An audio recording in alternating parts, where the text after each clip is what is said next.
Summer doldrums are in full effect as the market continues to slowly grind higher nearly every single day. Let's quickly run through the key points that are front and center in the markets in July of 2025. The S&P 500 and the NASDAQ are back at all-time highs, and the fear index is at its lowest level since January. This kind of calm that we're seeing in the markets happens whenever there's no news to focus on, no economic obstacles, and most importantly, no fear. This period of low volatility will most likely last until there is something unexpected that happens in either geopolitics or economics.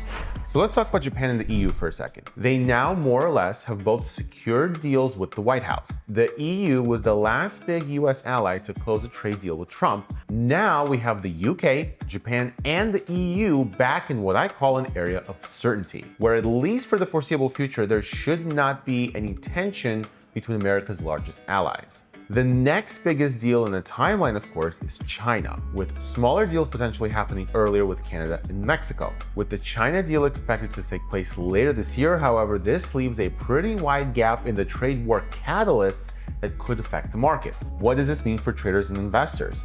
Keep an eye out for anything that may capture the market's immediate attention. Since the trade war fears are at their lowest levels this year, something else may easily take its place before we even return to China-US trade negotiations. Now, let's talk a little bit about Trump versus Powell. Over the last couple weeks, for most of July, the showdown between Federal Reserve Chair Jerome Powell and President Donald Trump has been the main headline in financial and economic news. Now, to clarify, this is not a big news story that warrants a lot of our attention, in my opinion. But it is interesting to see that the White House is putting so much pressure on Powell and the Fed to lower interest rates. The economic argument to lower interest rates right now seems to be mixed, but pressure from the White House does seem to be undermining Fed independence, and it is something to keep an eye out in case future developments occur.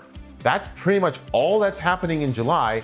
Pretty boring, but that is pretty typical for the summer months, especially when volatility is low.